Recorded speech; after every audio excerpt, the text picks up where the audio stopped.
Good afternoon, everyone. I'm Good Singh, Program Associate. I'm audible. Yes, personally. Once again, good afternoon, everyone. I'm Good Singh, Program Associate, Spare India. Welcome to today's session on disaster management and inclusive empowering person with disability for regional community. As we all know, people with disability often face more risk during disaster because of challenges that make it harder for them to get help and support. So this session will focus on how we can make disaster management more inclusive by using better technology, improving policy, and strengthening community support. In this session, expert will share ideas, real life experience, and practical solution to ensure that no one is left behind disaster response and recovery. And let's learn, discuss, and work together to build safer and more inclusive future for everyone. And now I would like to invite moderator of the day, Miss Nupur Tyagi ma'am. Thank you so much, Kursanal, for setting the context for today's session. Right. So good afternoon, everyone. My name is Nupur. I work with Fair India in the capacity of Manager for Partnerships and Program Development. And on behalf of Fair India team, it is my pleasure to moderate this session and also extend a warm welcome to all of the participants who have joined us today, along with the experts and resource persons. As Gursimran mentioned, the session titled Disaster Management and Inclusion, Empowering Persons with Disabilities for Resilient Communities. It is being jointly organized by Sphere India along with Humanity Inclusion India or Handicap International. So through this session or this discussion, we aim to strengthen multi-stakeholder collaboration and also develop actionable recommendations to ensure more inclusive disaster risk management frameworks. So we are privileged to have distinguished speakers from various organizations across India and also the region who will be sharing their valuable insights and perspectives on this very critical topic. Just briefly describing the session flow before we proceed. So before we begin, we'll first be hearing from the five esteemed speakers who have joined us today, and this will be followed by a Q&A session where participants will engage with our speakers. And throughout the sessions, we encourage all participants to drop their questions in the chat and maybe also mention any specific speaker they would want to address this question. And we will we'll compile all of the questions and take it towards the last Q&A section of the session today. So without further delay, we'll now begin today's session. Starting with, we know, and it is also emphasized by PM's 10-point agenda, that inclusive disaster risk reduction, it means that no one is left behind, especially persons with disabilities. And we see a huge potential of technology as it can play a crucial role in bridging accessibility gaps, enabling independence, and also enhancing resilience of communities in emergencies. So today, our first speaker, Mr. Rodi Sharma, will be sharing insights on how innovative solutions are transforming inclusive disaster risk reduction. So just briefly introducing Ms. Dorodi to all of the participants. She's Director of Inclusive Development and Engagement with Keystone Human Services. She's a dedicated disability rights advocate and a public policy expert who has transformed the landscape of disability inclusion in India.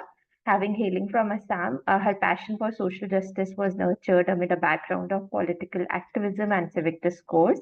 And as the disability rights specialist for the United Nations in India, she also leverages her expertise to integrate disability inclusion within broader human rights and also sustainable development agenda. So with that, I'll hand over to you, Rodi, to initiate the discussion. Thank you so much, Nupur. That is a very generous introduction.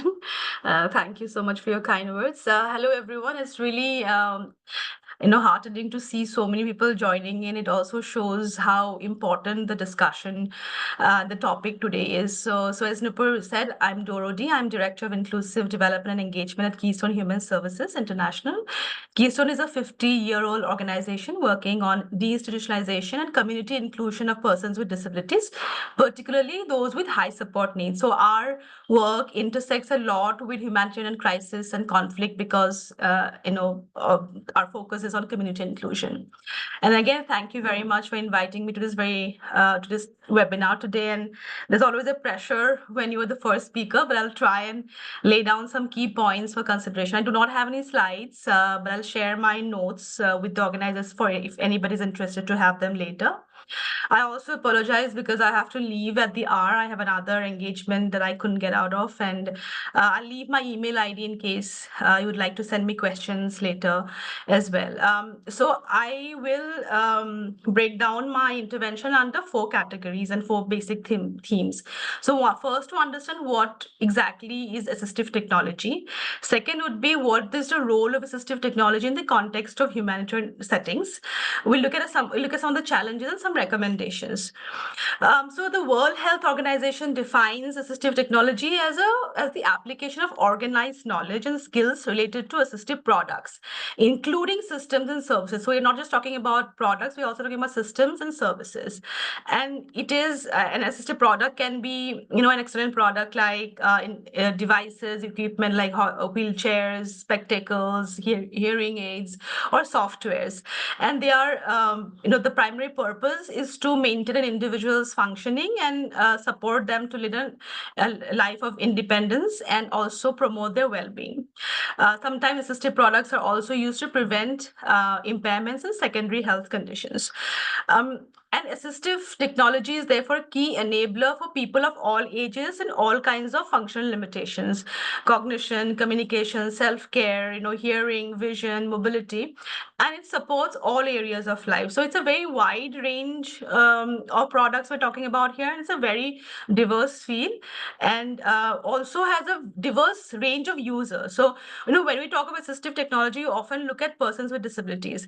And yes, in fact, persons with disabilities are the largest group of users of assistive technology, but we also have, older persons with chronic health conditions like diabetes, or, cancer survivors, cancer patients, persons with Parkinson's or dementia, who might have needs for self-care, who might need support for mobility, cognition, and independent living. So it really is, again, has a very wide range of users, and is not just limited to persons with disability. And I think that universality of application is important for us to understand, because it's not really a subset of disability service. It actually should be a universal service available to everybody.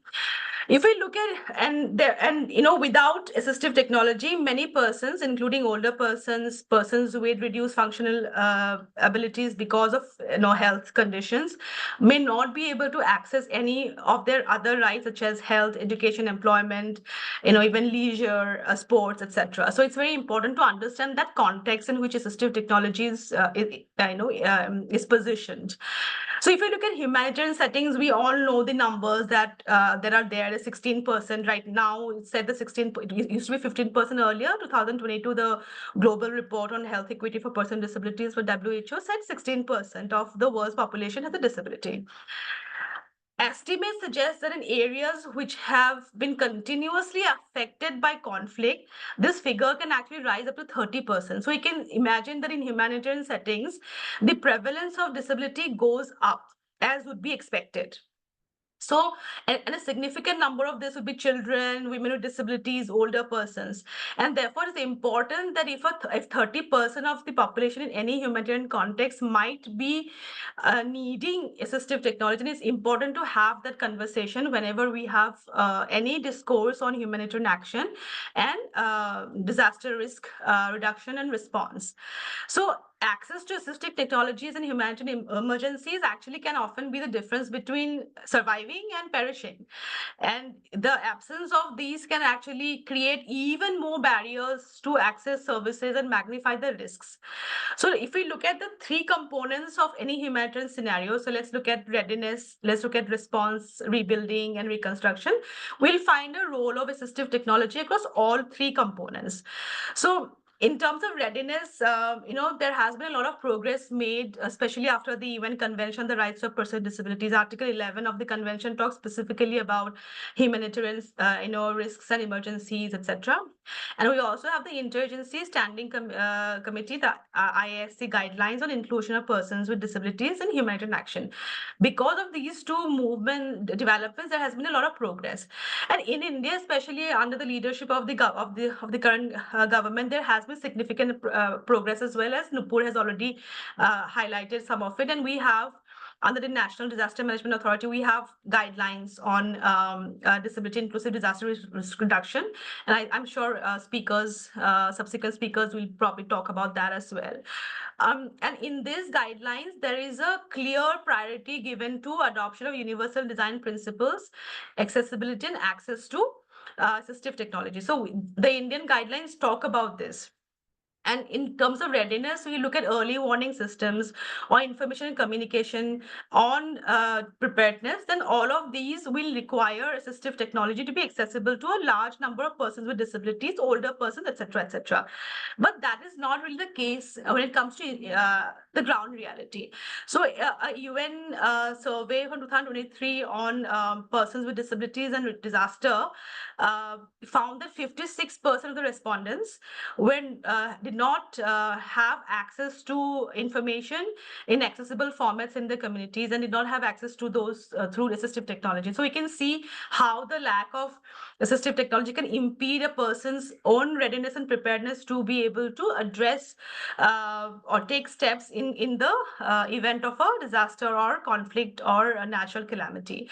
And COVID-19 is the biggest example of how we were not prepared in terms of making sure that our response system includes persons with disabilities. And because of the lack of assistive technology, many persons who had visual impairments, many deafblind people were actually not able to access any information. They're not able to access education. They're not able to access employment as well.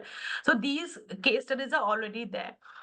Again, in response, we know that in any conflict or disaster, all of the accessible infrastructure mostly gets demolished, like, tactile guides and signages and accessible, ramps, etc. And therefore, the likelihood of people being left behind is very high, people with disabilities. And we see that they're not able to evacuate. Sometimes they're left behind. We see that even if they are able to evacuate, then they're not able to access sanitation in the shelter in the shelters. They are not, or the camps, they are not able to access food distribution lines, medical camps, education. And many a times these are because of the lack of assistive technology and mobility, because if you don't have a wheelchair, you cannot move. If you don't have a cane, you don't have a hearing aid, you just are unable to access the service on an equal basis with others. And there's also in the context of a emergency situation, not all assistive technology also works, right? So if I have a electric wheelchair, there might not be any power to charge the battery. So you also have to understand that not all assistive technology is functional and operational across disaster situations. If we look at, again, rebuilding, most reconstruction work tends to overlook inclusion, and there's a tendency towards creating segregated services, which I think is not acceptable. So there are two more things that I have to discuss. One is challenge and recommendation. I'll try to sum it up very fast. I know I think I have a couple of minutes left, right, Nupur? So in terms of challenges, there's limited availability. There are numbers out there. It is estimated that 2.5 billion people need one or the other assistive products. and more than 1 billion of them do not have it. In low and middle income countries, access is as low as 3%. And there's limited also government ownership sometimes. So for example, assistive technology and its delivery is also seen as something of a charity. So we have, we feel like it's something that the NGOs should fulfill.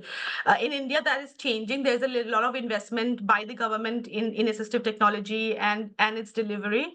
And I think that's a great sign and an example for the rest of the world as well. But if you generally look at, global South countries, you don't see similar trends. There's also more expertise and R&D required to develop a range of assistive technology.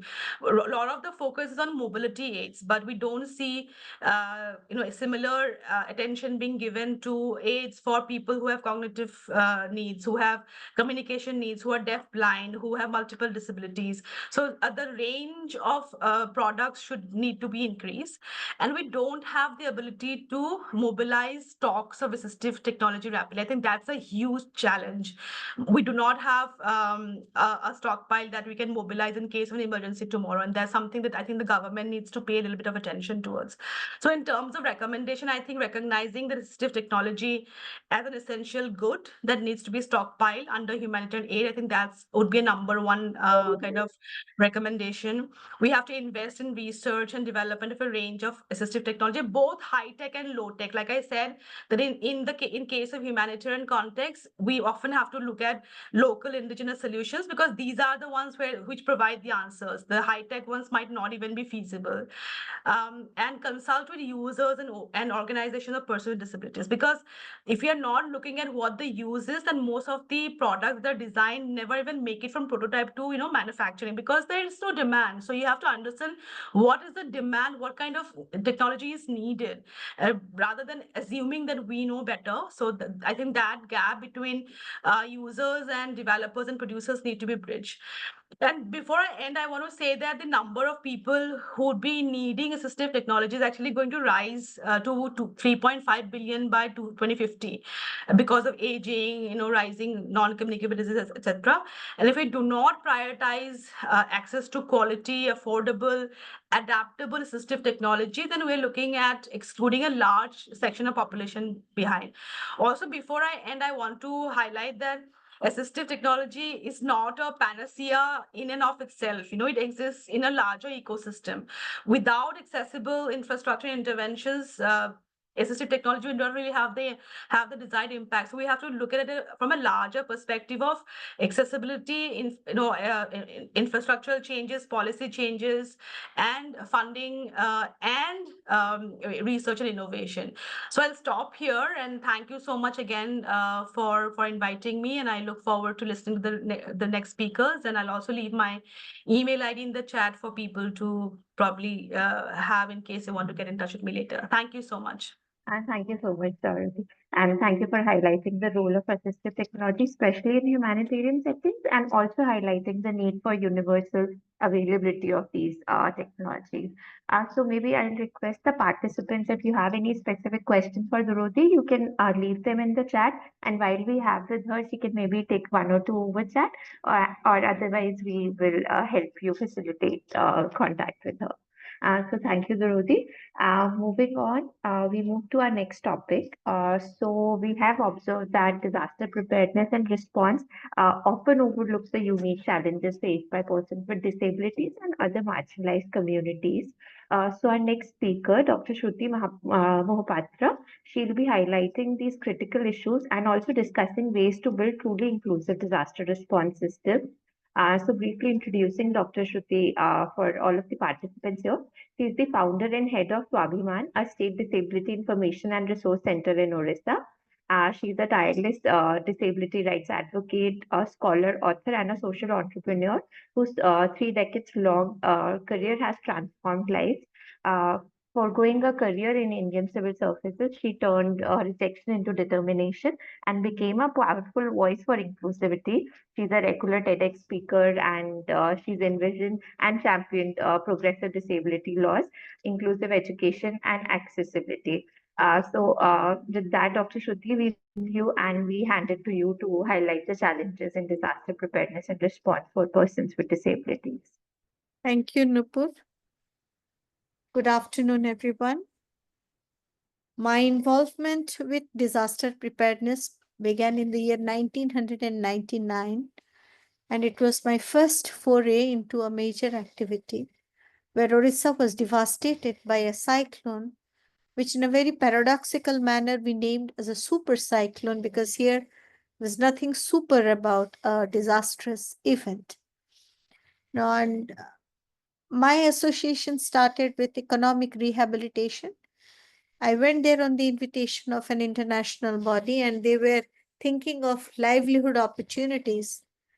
And I found that a lot of people were being screened, their potential mapped, and they were being provided grants to set up something to restart their livelihood. But there were no people with disabilities there, and I was curious. I started asking around, where are the people with disabilities? So, how many were rescued? Are they getting any rehabilitation support? What kind of accessibility do we have for them? And to my question, the answers were all no. We don't know. We don't know how many have been rescued. We don't know if there are any people with disabilities. We don't have any support system. We don't have any psychiatrists or counselors. We do not have any assistive devices with us. So that was a beginning in Orissa of starting to look at disability and people with disabilities and their needs. Thereafter, there were floods, there were cyclones, and finally came COVID.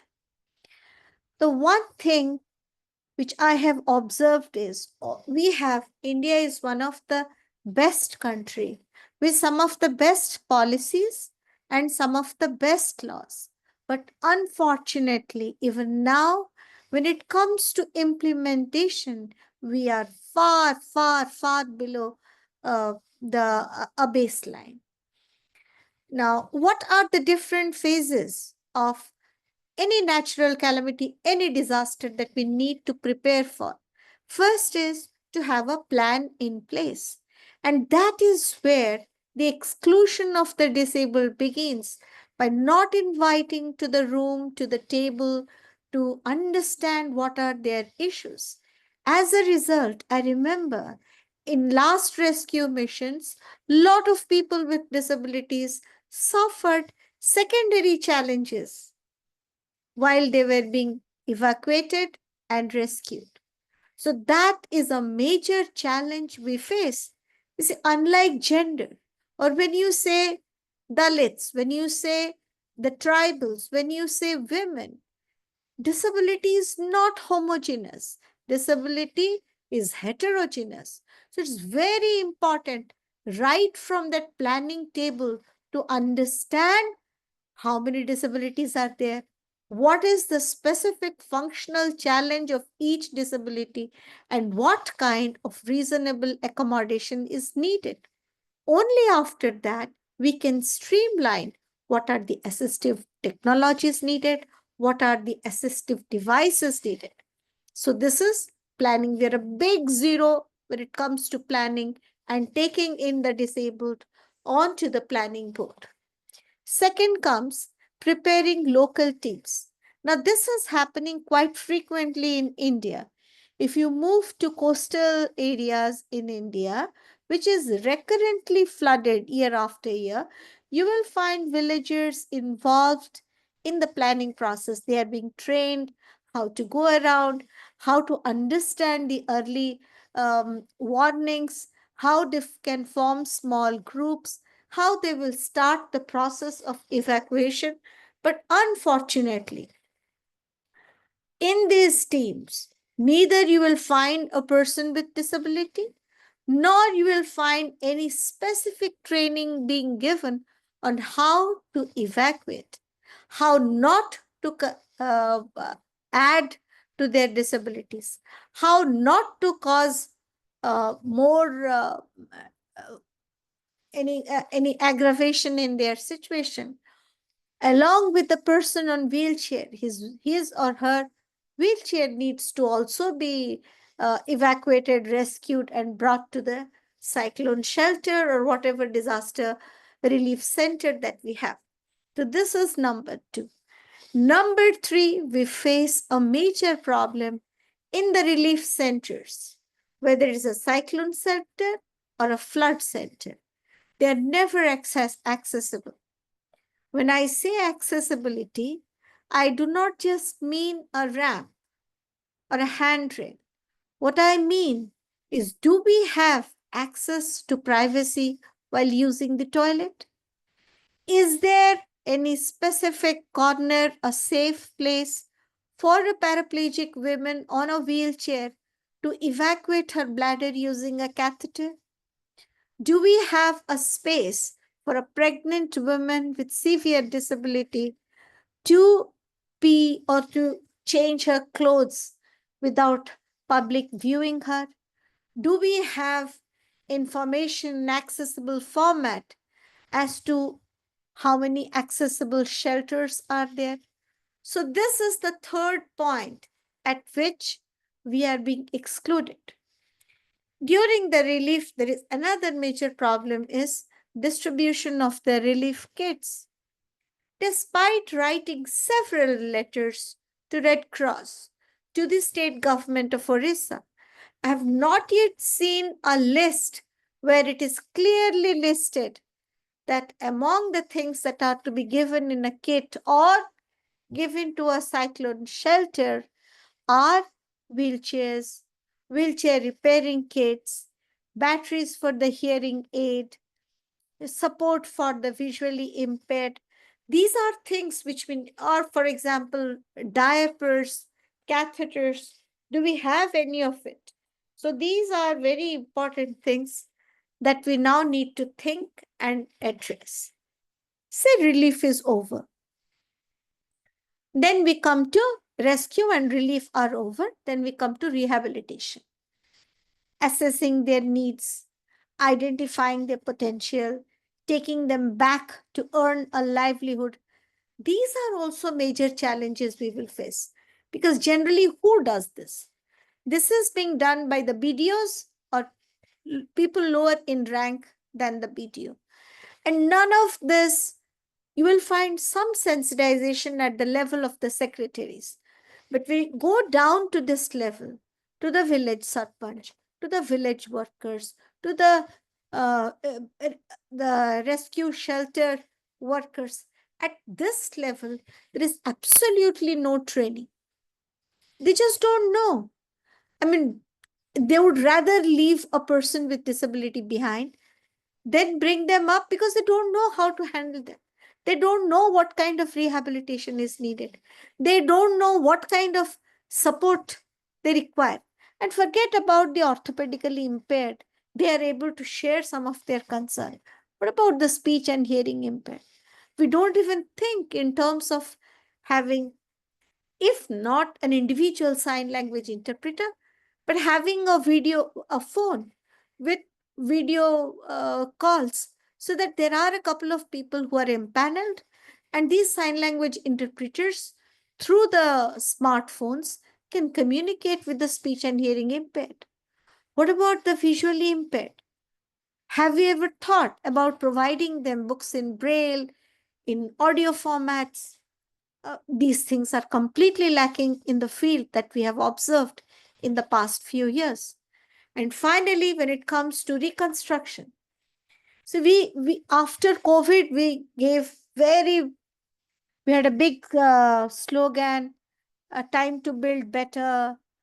This is a good opportunity. Now we can create a world which is accessible, which can be accessed by the disabled, and we will bring them on the planning board. We will ensure that from the very first stage, they are involved, their needs are understood. But what happens? Several disasters have happened, big or small. We haven't addressed any of this. Even now, every day, the building authorities, like the development authorities, are passing away building plans without any accessibility feature incorporated. When it is not happening in the capital city of your state, think about a village sarpanch and a panchayat. Do you think they're going to build a cyclone shelter, a relief center, a rescue shelter, which is accessible? Having a slope or a ramp which is very easy for their scooters to go up is not the definition of accessibility. Accessible technology is available, but can we use it in the times of disaster? Assistive technology, assistive devices, these are huge things which can level the playing field for the disabled. It's high time we start thinking of including people with this. I mean, we know we are 1.3 billion in the world. We know it's a huge population in India and in Orissa. In Orissa, we say, as per census 2011, we are 12 lakhs 44,000. But I believe if I go by the World Health Organization report, I would say we are, in a most conservative manner, nothing less than 68 lakhs to 70 lakhs. Now we are 70 lakhs, but when the disaster preparedness is happening, it is happening for only 12 lakhs of people. So what happens to the rest 50 lakhs? You may count them, you may not count them, but they are there. So right now, immediate necessities. See, policy and plans are excellent. We have excellent people. Officers at the level of the secretariat are sensitized. But what all of us unitedly need to do is focus on early warning system. That's number one.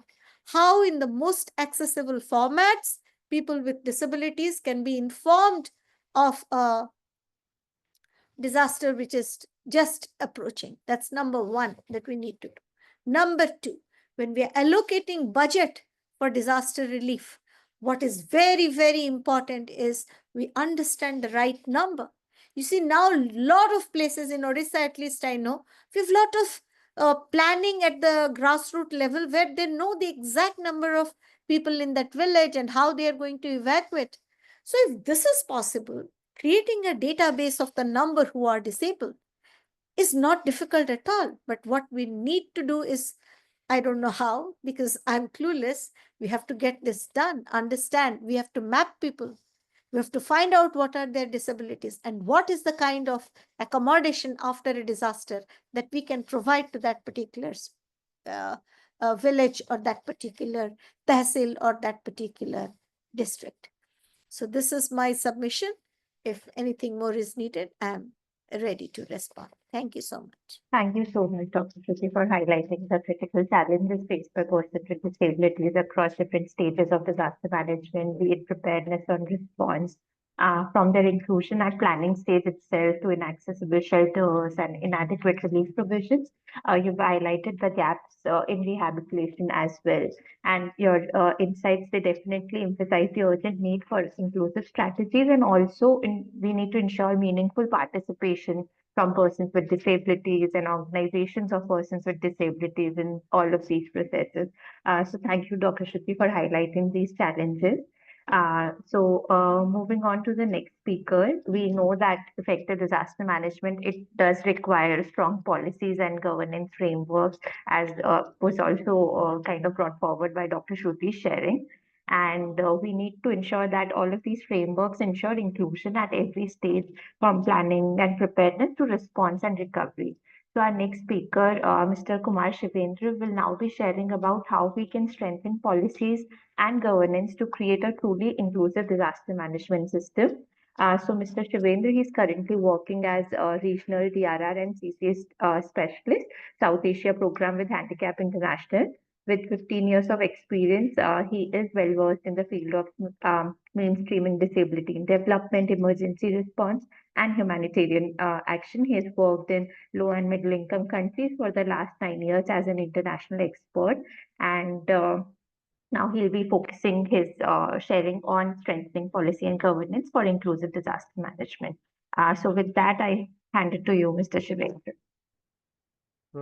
Good afternoon, everyone. As Nupur already introduced me, thank you for this introduction. Just, I don't know, like previous speaker, madam, she was quite already she highlighted about where we are in terms of disaster management practices. Look, we know that not only India, but if we look at globally, there are many policies, framework, acts. We came up with those. Even though in terms of inclusion, there are lots of, I would say, positive progress seen. But in reality, is the implementation is not going in the same pace. And we have also evidences, no? Like what we have been talking from the real situation. So there are nice policies, there are nice, I would say framework, act, but the main challenge is what we see as implementation level. And when it comes to implementation, we have to also look at the governance structure because somewhere there are gaps, no? So like just I wanted to quote a little bit highlights what is the status as of now. Like if you see the situation of disaster happenings, like whether it is related to climate induced, no, whether it is related to natural disaster, if we compare 5 years ago, there is a 5 times increase. Like maybe it was once in a year, 50 years ago, now it is 5 times. And then there is additional, like if we see the persons number of persons with vulnerabilities is also increasing. So you see how challenging situation is. And if you see the persons with disabilities, among total 80% persons with disabilities live in low income country. So this is a one additional burden. They are facing vulnerabilities. They are facing climate induced disaster. At the same time, their income level is very low. And our first speaker, she highlighted about 60% of world population. But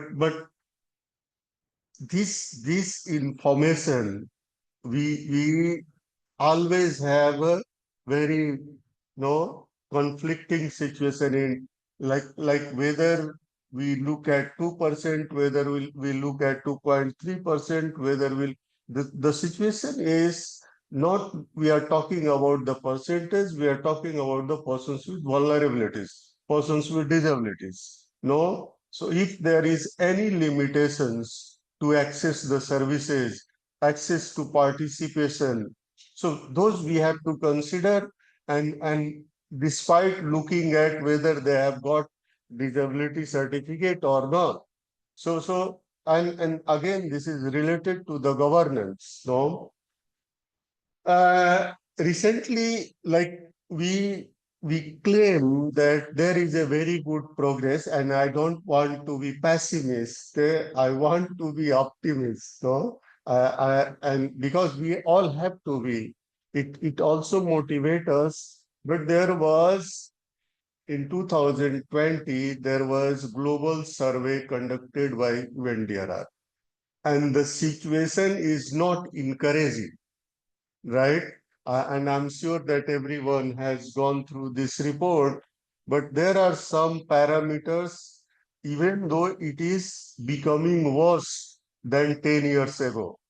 Like still we can see that 80% of persons with disabilities have no personal preparedness plan.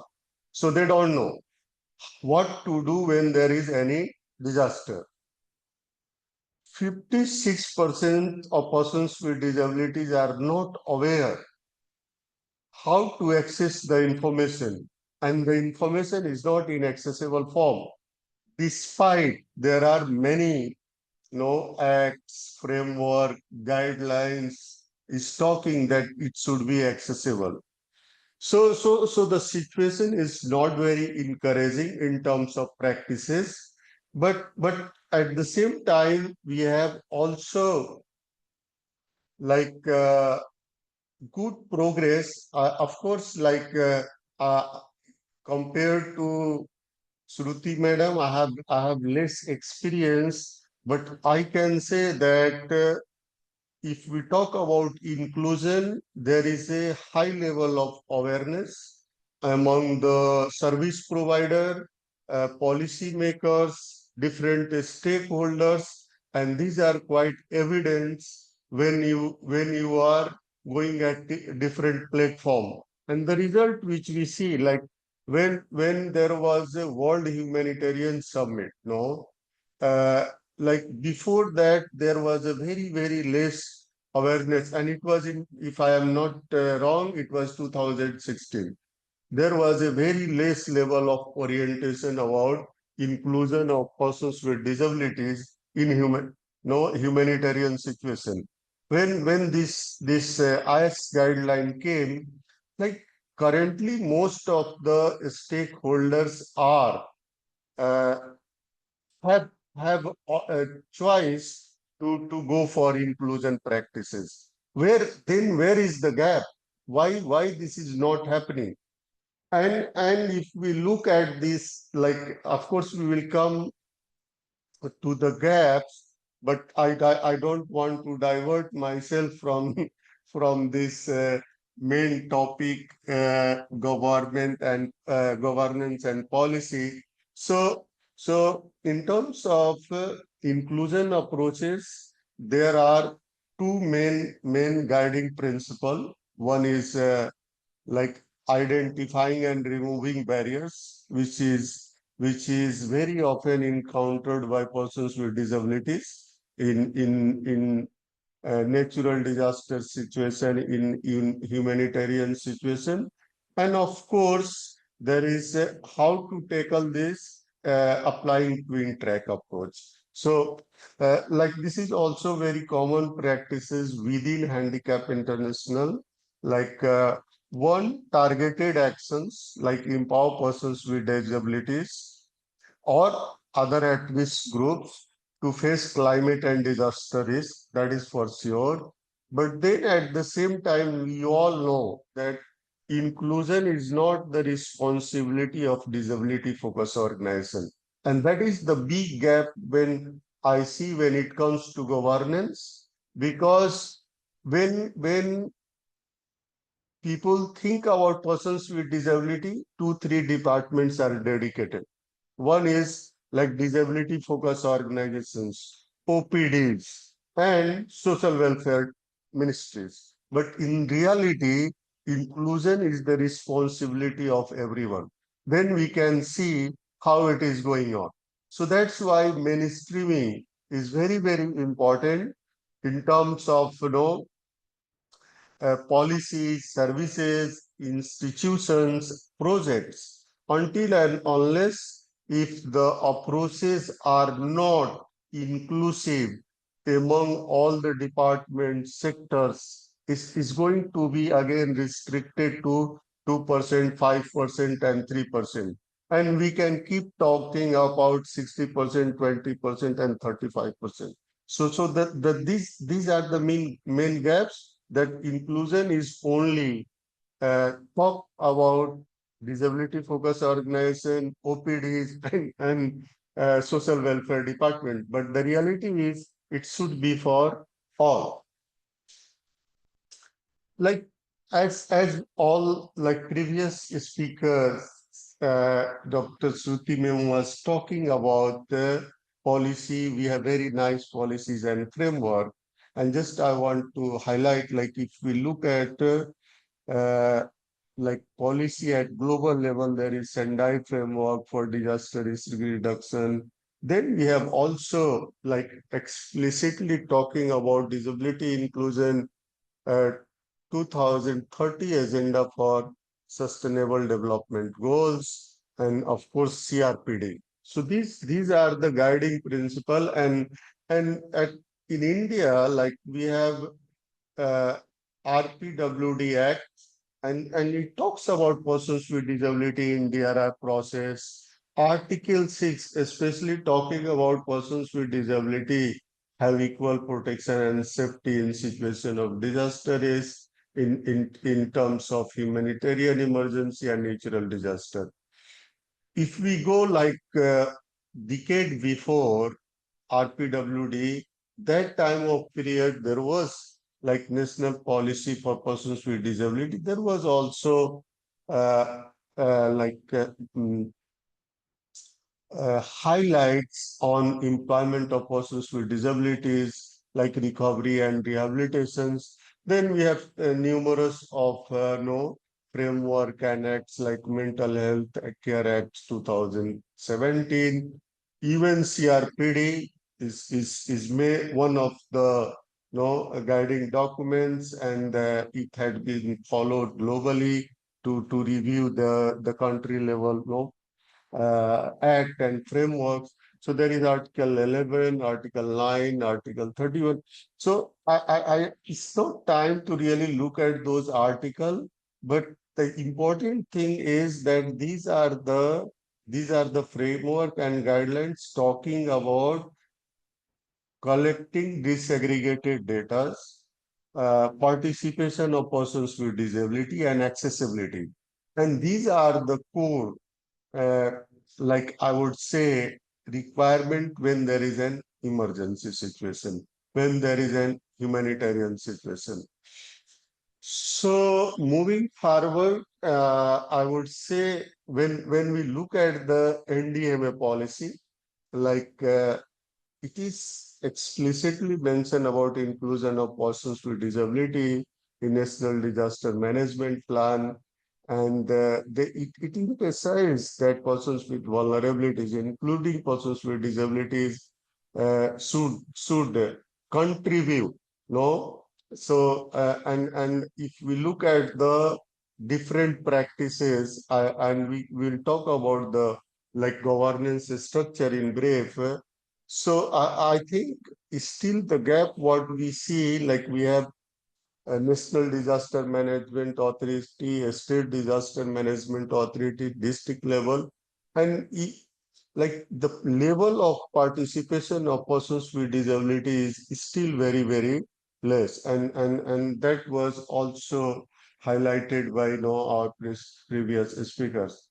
Until and unless if we are not able to like include hear the voice of persons with disabilities and uh, the inclusion approaches should be integrated mainstream, then it would be really really challenging and limited to few organizations, few agencies and few departments, and it would be really difficult to like today we are talking the discussion is happening, we will have the same discussion, and the even the situation will be more difficult, more worse.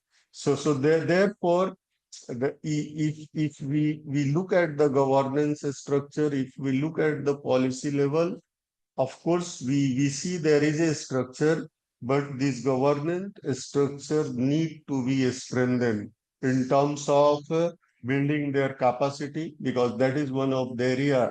Like wherever we go, if we talk about what is the percentage of persons with disabilities, how we are going to reach out persons with disabilities, they look at some of very specific organization. Okay, this organ go and meet with this organization, but the reality is, this is the responsibility of all. So even though if there is a coordination structure uh, established in one humanitarian or emergency situation, they are not in a position to collect data of persons with disabilities. They are not able to reach out to persons with disabilities.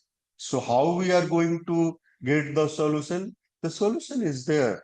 Like if we are engaging, involving, if we are providing accessible environment to persons with disabilities, they are the one who is going to contribute, because they know what is their requirement, what barriers they are facing. No, and that's the best solution we have to look at from each and every level of governance structures. But this governance structure need to be strengthened in terms of information, in terms of data, in terms of the barriers faced by persons with disabilities. So these are the major recommendations, like supporting the leadership of persons with disabilities and their representative organizations to advocate inclusive DRM practices. That is very, very important. Support the effort of DRR and like there are many agencies, they are working on climate and DRR policies. Practitioners, they should be sensitized, and also they need a support at the practices level. Without having this technical expertise, I think it would be challenging. And who will do that? It can be mitigated by engaging persons with disabilities. And also like active participation in networks, coalition and support. And the advocacy oriented research is very, very important, because there are lots of research and advocacy going on. But the reality is that in that studies, there are very less to talk about persons with disabilities. What challenges they are facing? No, so it should be advocacy oriented research if it is related to their challenges in accessing communication in terms of early warning system, it related to search and rescue. So that should be also done. And again, participation of persons with disabilities, their representative organizations are very, very important at different platforms, at different governance structure, whether it is national, district, state, and then I think we will have a better situation. I'm not proposing something extraordinary, we all know, but I think this can be also sensitized at different level. Over from my end. Thank you so much, Devendra. Thank you for also highlighting that inclusion is responsibility of everyone, and mainstreaming inclusion across all sectors remains a critical priority. And as you also mentioned, it's also important that we acknowledge while there is progress in terms of policies and framework, challenges still persist in terms of implementation and governance at local level. So thank you for highlighting these points. So moving forward, we have seen and we've heard from different speakers that in disaster management, vulnerabilities do not exist in silos. And also in a recent consultation that we organized on visioning for 2047, it was also emphasized by the different experts that we cannot look at disability in isolation. We must integrate intersectional and gender perspectives into these discussions. So women, persons with disabilities, and marginalized groups, they often face layered challenges as what we've seen. And addressing these intersectional vulnerabilities, it is key to creating truly an inclusive disaster response system. So our next speaker, Ms. Devika, will be shedding light on this critical issue and also helping us explore strategies for gender inclusion in disaster management. So Ms. Devika, she's a dynamic gender and social inclusion specialist, currently serving at Swachh Bharat Mission, Urban Ministry of Housing and Urban Affairs. So with a robust background in environmental sustainability, social empowerment, Devika has contributed to transformative projects across multiple sectors. And through her work, she's helped bridge the gap between community, government, and various stakeholders, fostering vital policy discussions and also sustainable practices. So with that, I'll hand it over to you, Devika, to highlight gender inclusion in disaster management and how we can address intersectional vulnerability. Over to you, Devika. Thank you, Nupur. Good afternoon, everyone. I think I'm audible. Yes, Devika. Yeah, thank you. Thank you so much.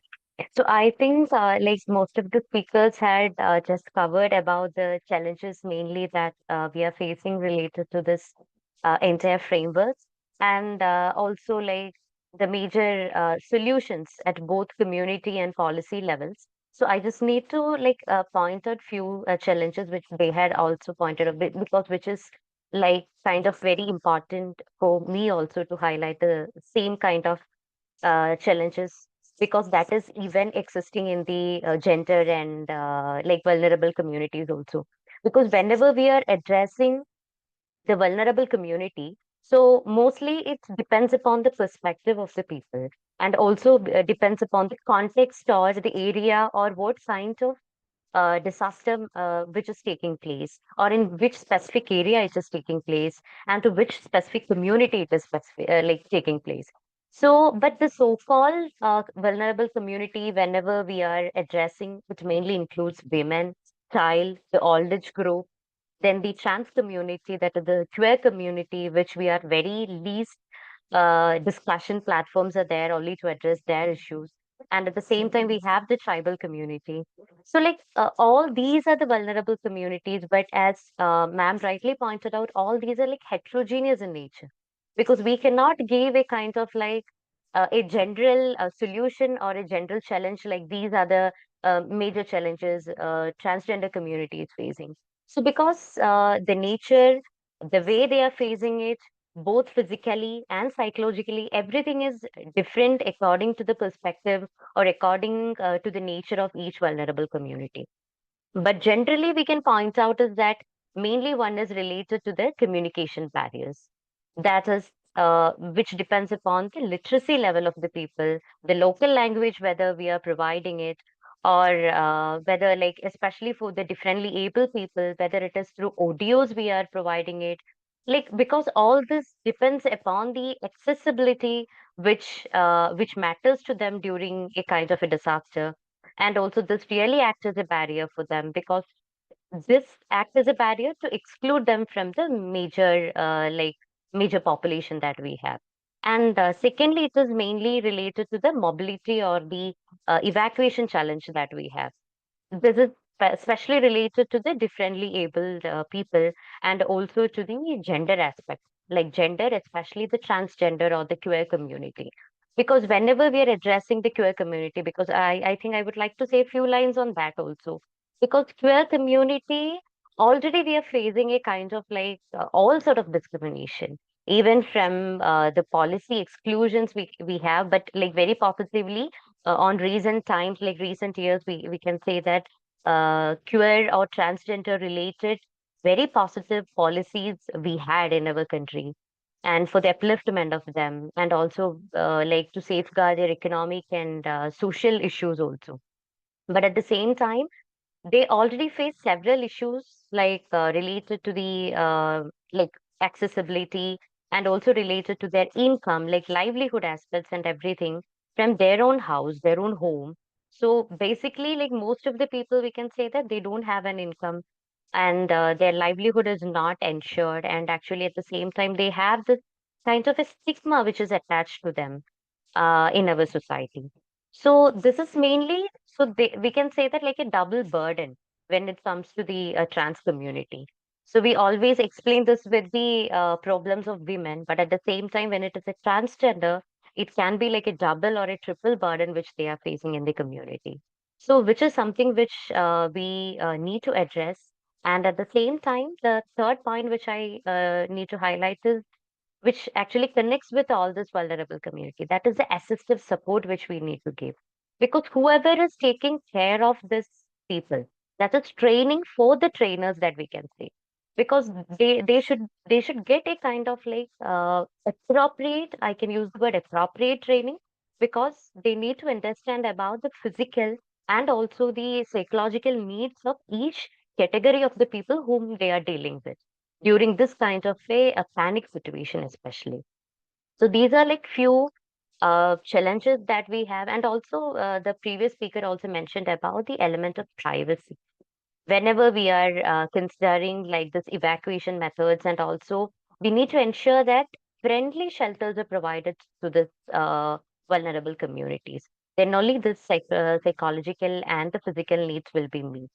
So the whole framework is actually based on like gender inclusive disaster education, we can say, because it's from starting to the preparedness, response, mitigation, and to the rehabilitation. When we are seeing it all connects with the kind of awareness that we are providing, education, the technological assistance that we are providing to the, it's not the final stage, but we can say it to the rehabilitation that we have. So, as a whole, when we are addressing the basic gap that we can say, because already the speakers pointed out, and I also have the same point, because we have like good policies which is related to like kind of disaster management or when we are addressing each vulnerable communities. But what is that gap which is even now which is existing in our policy? So I would like to highlight from a few points because, like, from the PM's agenda points, we can say that he focused about the women leadership. So, which is something which I can highlight from the area which I am having expertise in, that is Swachh Bharat Mission. Because we have here like 10,000 plus SHGs who are working in sanitation and solid waste management, because we are only aware about the self-help groups who are sometimes concerned with the green jobs or who are taking care of handicrafts items only. But now with the policy like with the capacity building that we had given them, with the trainings like continuous training by understanding their specific issues in the area of waste management and all. What we had done is that as a result of this, now we had around 10,000 plus SHGs who are working on ground related to solid waste management, who are taking care of the operational and maintenance of the public toilets, who are taking care of the treatment plants like sewage treatment plants. Like technically, they are actually competent to do all these activities. So this is something like a community-based awareness at the same of education, which we can give to the women to take some very good role in the disaster management, and especially related to rehabilitation also, because this livelihood needs to be managed, because as long as the glow of this uh, what we can say that the afterglow fades related to the events, we can say that place is completely left like vacuum. We are not even considered about like what they are doing right now. So whether whether we have ensured enough livelihood opportunities to them, or whether we are taking care of these specific category of vulnerable groups, because that is actually the gap which is existing. So when we are providing these kind of community-based experiences and also involving women, SHG groups also like the self-help groups to take part in these activities, to provide preparedness drills to them, and to engage in the like the assessment of any kind of disaster which is happening in their areas, to understand about the local needs. So this is something which we can bridge the gap from the policy to the community whenever an incident or an event is taking place. And at the same time, the other point is which can be focused to student also. Like in schools and educational institutions also, this is something which we can start from their basics. Because I had I think I had collaborated with few organizations before also. So what they had done related to disaster management is they allow students to conduct like paper presentations, and also to understand about different successful case studies, like the successful stories or examples from different states or different countries or different incidents, so that they can present, they can do a research on that activities, and they can present their particular papers with their insights, which is very valuable. Because we cannot say that these are children, only the experts on these areas have something to deal with these kind of like sections or the vulnerable communities, because these will be the fresh ideas and the experiences which they are reading from newspapers or through the discussions Yeah, so that can be encouraged. And from these presentations, what they are providing, like kind of internships with the like the disaster management NGOs, which are having great influence in the community, and they are having internships with the governance bodies, so that students are getting an opportunity to connect with them, to understand it, even from their like very basic school education level also. So that school kind of like preparedness drills also can be provided, and it can be integrated with the activities which they are doing. So this is of the like major areas which I point out other than what the others highlighted. And when we mention about the vulnerable communities, this infrastructure is something which is very important, because in Swachh Bharat mission, like the aspirational toilets. So this is very inclusive in nature. That's why I highlight it, because we have seen like women-friendly toilets, we have seen like public toilets, but the aspirational toilets is something which is women-friendly, which is differently able people-friendly, which is child-friendly. So it's like very minute details only we have provided. Like sometimes it can be the height of the toilet sitting that we have, which can occupy a child, which can make a child very comfortable, and sometimes it will be a very private space for a women to change their pads and to give focus to the menstrual hygiene management aspect, and for the disposal of the waste like the menstrual waste, or for the disposal of the diapers that they have. And then we have this ramp for the differently able people, and also we have this holder near to the toilets for them to feel comfortable, and also the sitting is in such a way that they can feel comfortable in the public toilets. So it's something like the aspirational toilets, which the inclusion is made in such a way that we have addressed each and every people's needs. That's why the need-based assessment is needed whenever we are planning something related to, not only it is connected with the disaster management, but anything.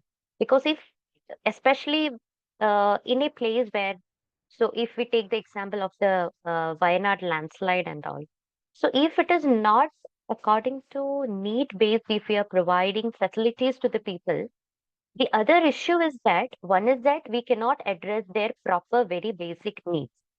That is there, but at the second thing which is important is what we considered as a need for the people ultimately becomes a wastage. What all facilities that we are providing. If somebody needs clothes, it's not it's not match if we are providing food for them, or if we are providing extra water or bottles for them, because they need clothes. So that need is something which needs to be highlighted, because otherwise definitely the wastage of the materials or the wastage that we are providing in the so-called needs will be something which is again causing trouble for the people in disaster management, especially in dealing with, we know that plastic waste, so which is creating there like as a very problematic issues in the areas where we have this rehabilitation and all.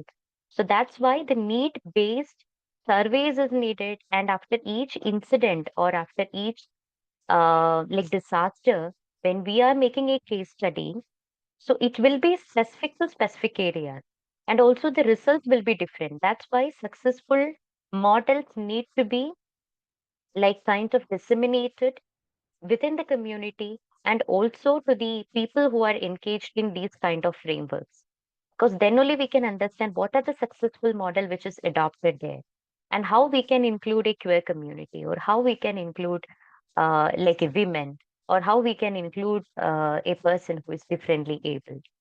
So I would like to conclude with like 2 3 points. So one is gender inclusion. Whenever we are considering gender inclusion, it is not at the policy level only, or it is not at the community level only. Whatever we are framing, whatever we are thinking in terms of infrastructure, in terms of community management, in terms of communication barriers we are providing. So this comes by default, it should come. not like it's something not like a specific category that we are giving. Oh, we have not included gender, so let's include gender. It's not like that. So it's like a default option. It should come like, yeah, it should be an inclusive framework that we needs to highlight whenever a disaster is happening. And also, second thing, very important is related to the capacity building and the skilling which we need to give to the people. That can be related to the early warning systems, that can be related to the community based interventions that we are taking, or that can be related to the rehabilitation measures that we are considering, especially by aligning that with the self help groups or the community based volunteers that we have. So, skilling and also this kind of trainings which is needed, and also trainings for the trainers, also, which has to be needed to address this vulnerable people. And the third thing is related to the policy. So, yes, definitely, we mentioned that we have the policy, but at the same time, these sections of the people also should have a kind of decision making power by assessing or by accepting their needs or understanding this is the real issue which is happening with them. So we need to make policies according to them, or if we already had policy, we should ensure from our side that it is infiltrated at each and every level. And it is aware, I mean, the people are aware about these kind of policies in their local languages or in a very simple basic language which they can understand. So from their point of uh, their point of view also should be considered while bridging this gap. So it's like a kind of gender aware DRR which we need to have, at the same time a gender responsive recovery, and also a like kind of gender sensitive risk management which we need for the entire framework. Thank you so much for giving this opportunity. Thank you so much, Devika. Firstly, thank you for shedding the light on the double and triple burden often faced by marginalized communities like transgenders. And you also very well highlighted that building capacities and leadership for women and other marginalized communities at local level can really help bridge the gaps in implementation that our previous speakers also talked about. So thank you so much, Devika, for your sharing. So moving on, we have our last panelist for the day. We have Mr. Avdesh Kumar, who's head of Department of Civil Engineering at Inverness University, and with over a decade of experience in academia and the field, Mr. Kumar plays a key role in advancing DRR education as a nodal officer of for the Indian universities and institution networks for DRR. He is also actively contributed to the capacity building program along with leading organizations like NHPC, NICM, IMDA, and others. And Mr. Avdesh, building on your experience in disaster risk reduction and capacity building, we request you to share your insights on practical applications on the field. Mr. Avdesh will be focusing on best practices and real-world scenarios or case studies that demonstrate the disability inclusive disaster management. With that, I hand it to you, Mr. Avdesh.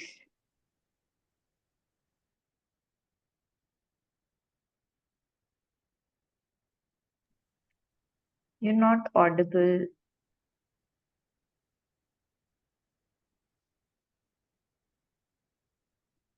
Not audible.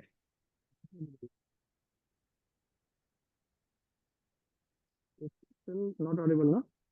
Now you seem to be audible. Can you try speaking? Not audible.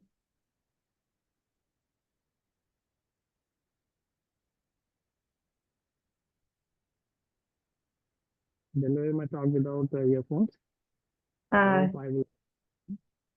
yeah, your volume is a little on the lower end, but you're audible now.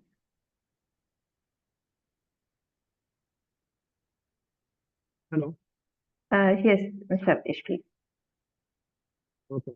So, thank you for introducing me, first of all, and thanks to Air India Academy for inviting me to speak on a very pertinent issue. As you, when you were introducing me, so you were saying that I have this experience or that experiences. Obviously, every one person who engages some work learn from their experience. So my learning is in two words, like काश बहुत हमारे आपदा प्रबंधन में बहुत भयावह शब्द है काश, और जो दूसरा सबसे भयावह शब्द है वो है कि होना चाहिए. And all the talks, whenever we sit in any place, anywhere, so we have to use all these two terms, unfortunately, always. कि ये होता काश ये हो जाता या काश ये होना चाहिए. So in between these two words, there is a area of what is available. So when we try to implement in our society, there are lots of challenges, lots of problems, and implementation related. So today in this session, I'm going to focus on the available best practices or the guidelines which are in the domain of particularly in the structural aspect, as I belong from the civil engineering background, and that's why in the disasters time and again we have experienced that the buildings or infrastructure becomes a great challenge for the persons with differently abled person, whether it's an evacuation part or other aspects of disaster management. We frequently face this type of things.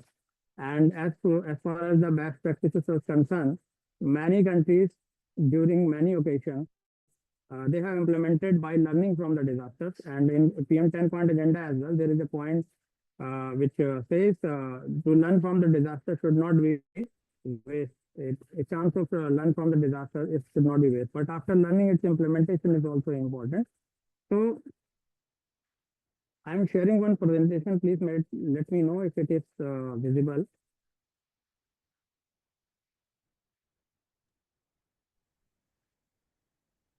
Yes, visible.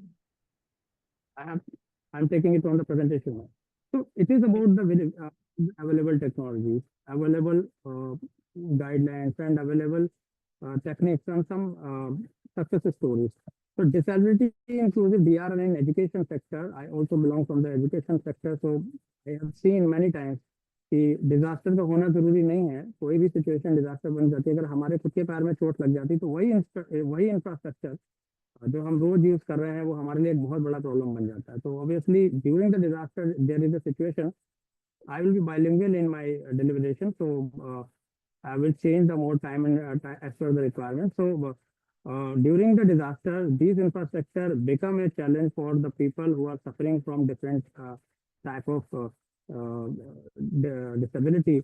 And why I am taking this sector or choosing this sector for this presentation, we have some basic needs. We all have some basic needs which is necessary for the human survival.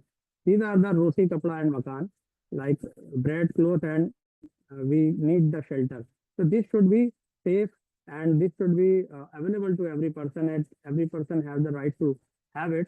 But during the disaster, sometimes the uh, shelter aspect create the problem, particularly in the disaster which affect the structural aspect of our available infrastructure like earthquake and cyclones, etc. So what is disability and its type? Usually जो हमें दिख रहा है उसे हम disability मानते हैं, और जो हमें दिख नहीं रहा उसको कई बार आम समाज में डिसेबिलिटी माना ही नहीं जाता. तो इट कैन बी डिसेबिलिटी में B physical or emotional or physical, mental or sensory emotional development, and some combination of these may be a combination can also be achieved.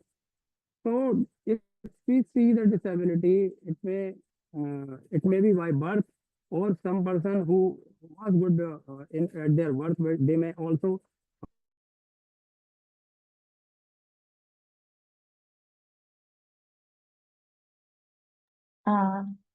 Mr. Tish, it seems there is some network issue from your end. We can't hear you, and your video also seems to have stopped.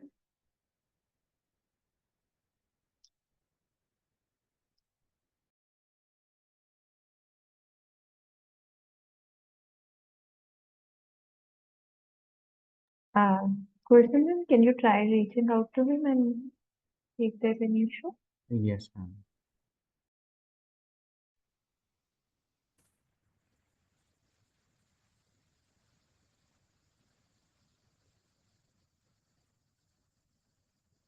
Sabdish, are you there? I think it got disconnected. Yeah, we lost you for last couple of seconds. तो सबसे पहली तो बात है कि एक साथ इतने सारे इश्यूज को एड्रेस करें और हम एक्सपेक्ट करें कि सारी एड्रेस हो जाएंगी, it is practically very difficult task. So understanding disability as per the act which is related to according to the Person with Disability Equal Opportunity Protection Right and Full Participation Act 1995, the person with disability is clearly defined, and as per this, we can have the disability like blindness, low vision, leprosy cured, hearing impairment, locomotor disability, mental retardation, mental illness as per this definition.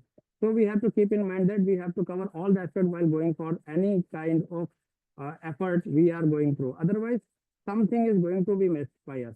We may address the social one, then the problem which are originated due to the structural or some other technicality in the building may be remain unaddressed for any one of the mentioned categories. Then it will be a failure for us, and we will face the situation which will lead to the words like kash and ye hona chahiye in future. So impacts of disasters on the PWDs is, or the DRR needs if we see at a glance. So emotional wounds may be less visible, and then the destruction of the homes, but it is often far longer to recover from the emotional impact than to overcome material losses. So having a robust infrastructure is a need of the hour so that we can avoid these type of situation where we have to go with these type of complex processes to heal the sufferers.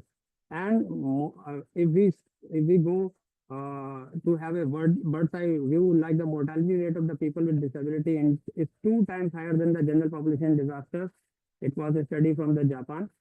Japan learned a lesson from the earthquake, which I think struck in 2011 a lot, and implemented lots of structural measures for the person with disability and differently abled.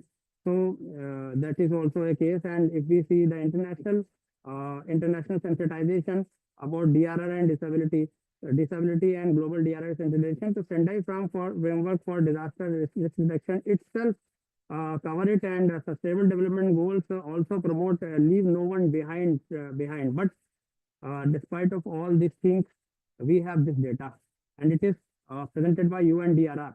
Like nearly 50% of the disabled people infected by disaster lost access to the necessary medications and assistive devices in the chaos. So in the good time, it is very easy to discuss a good thing, but during the difficult or the chaos time, it is very tough challenge to go for a checklist to all this the coverage of what we have planned, whether we have very good policy.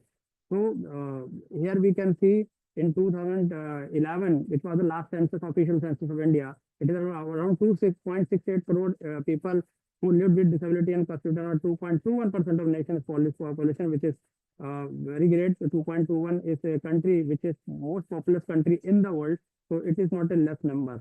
Here we can see the person with disability are the valuable human resource, and they cannot be neglected. But as in the our previous respected speakers also throw light on this, the number is increasing and it is likely to be increased in the future. Here we can see the pattern on the statistics as well from the Office of the Registrar General and Census Commission. So here we can a sharp increase in this. Like if we compare the 2001 to 2011, we can go for the increase. And gender aspect, we can also see here. This is another statistics where we can see this data from 2011 last official census, where we can see the elderly population is suffering more. And this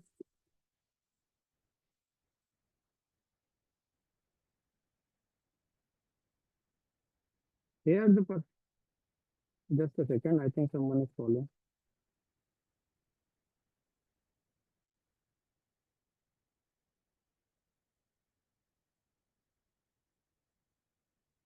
Okay, sorry.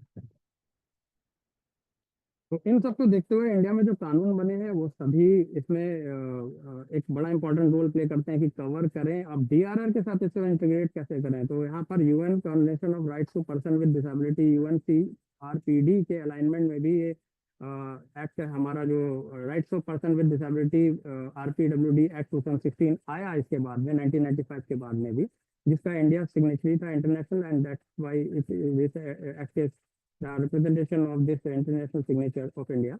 And here we can see the souvenir of this. The both UNCRPD and RPWD's Act have the provision for equal protection and safety for the person in situation of disasters and conflict and emergency situations.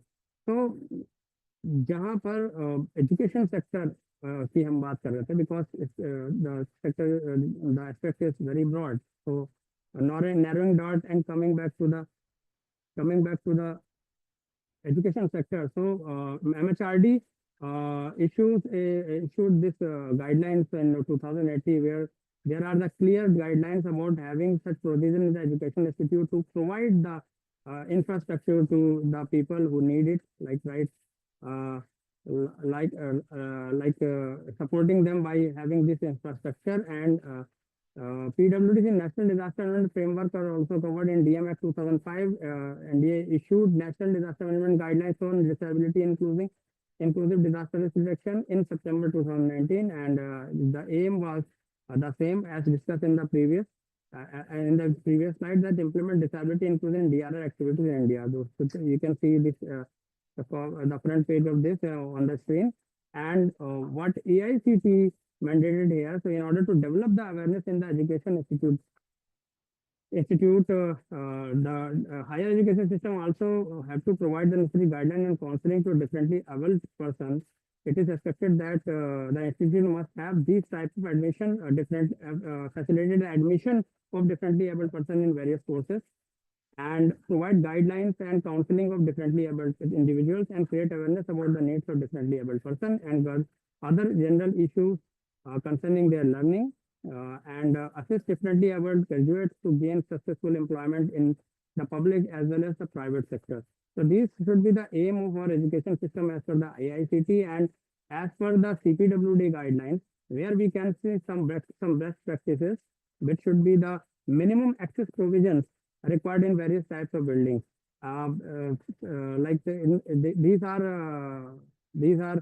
These points covered, like the aspect of staircase access and the ramp access, and other financial and banks and post office access, and places of worship, food centers, other aspect in a building.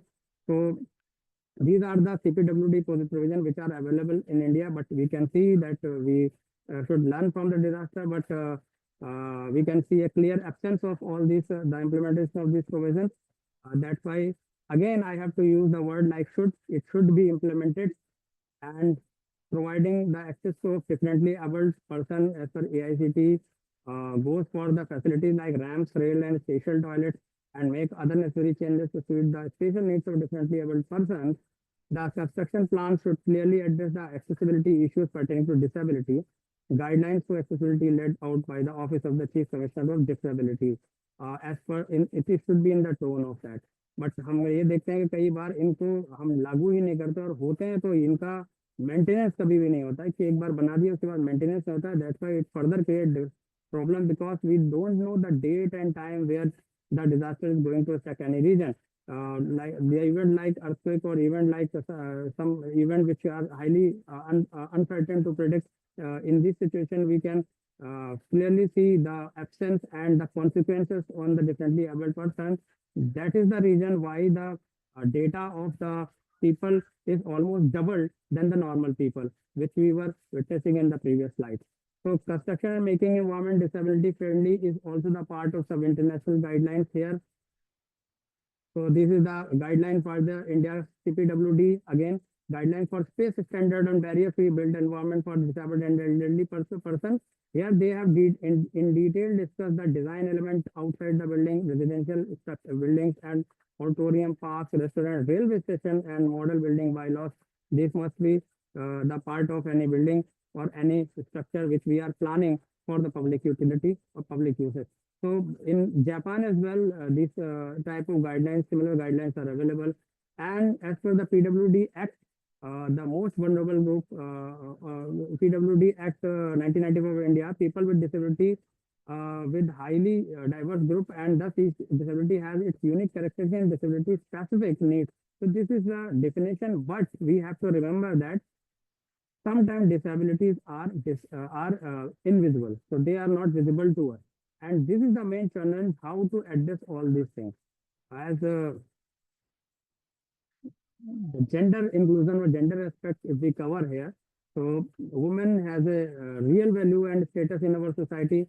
But during this type of event, you can see in the picture, I intentionally put the picture for avoiding the explanation of all these aspects. Here we can see the evacuation for the person which has any even any injury in their leg. It is very difficult. So if any person is suffering from the difficulty, so it will be a crucial aspect for saving life in this building for even the fire brigade trained personnel.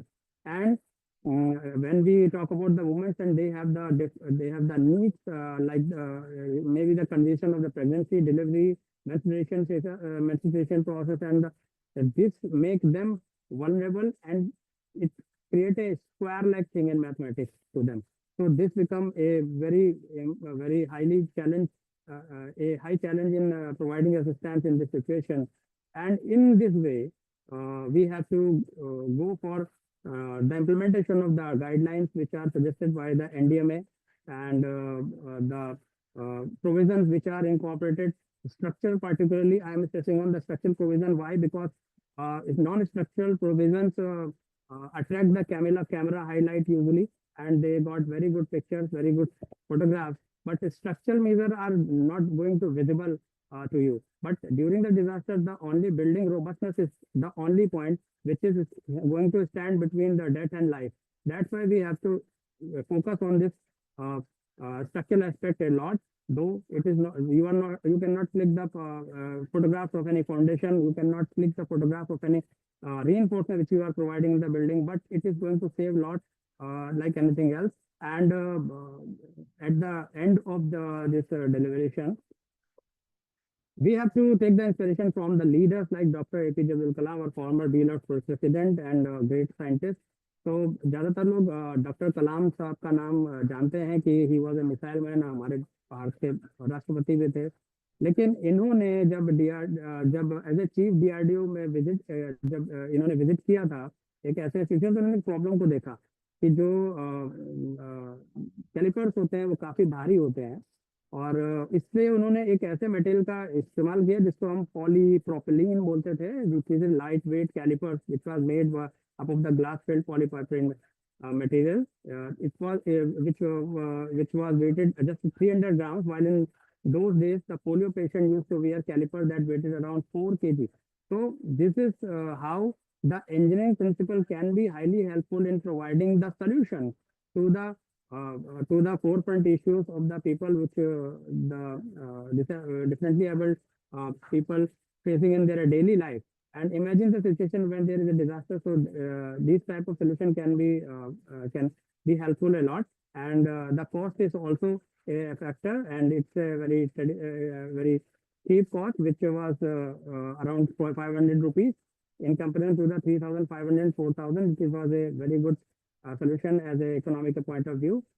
Sorry, Mr. Abdev, sorry to interrupt, but since we are moving beyond our session timings, I would like to request you to maybe conclude in next minute or so. Okay, just I'm finishing this. Okay, ma'am, just 1 minute.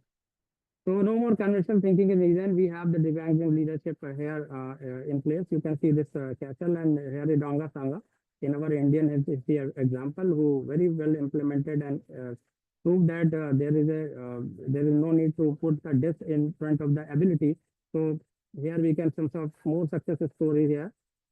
And he also visited our university, Srikanth Bola. He was also very inspiring person, and provide very valuable points for the structural safety in our institution as well, because he is an honor of an industrial setup and very good entrepreneur of our country. With this word, let's finish this presentation, because I think I'm crossing the time limit, which is not allowed. Thank you so much. Okay. Thank you so much, Mr. Ray. Thank you for highlighting the need for creating accessible structural infrastructure, especially for persons with disabilities, and especially highlighting the need for creating accessible educational infrastructure. So thank you for your sharing. And it seems that in interest of time, we won't be able to take more interactive questions. But some of the questions that have been shared on the chat, our panelists have responded to a few. And we would request all participants to please feel free to share your questions. Maybe drop them in the chat right now or share it with our team. We'll help you connect with the panelists and if needed, address them in our upcoming sessions agenda. And so, as we conclude this insightful discussion, we want to extend our sincere gratitude to all of these esteemed speakers who joined us today for sharing their expertise and also shedding light on the critical need for inclusion in disaster risk management. We would like to further highlight and share that this conversation, it will not end here. We'll continue our engagement with this group and other experts to co-create solutions that mainstream inclusion across all components of disaster risk management, along with core life-saving humanitarian sectors. So with that, I would like to convey my formal thanks to everyone who joined us for this session and close this session for the day. But we will continue to engage and hopefully learn and co-create solutions together. Thank you so much, everyone, for joining us.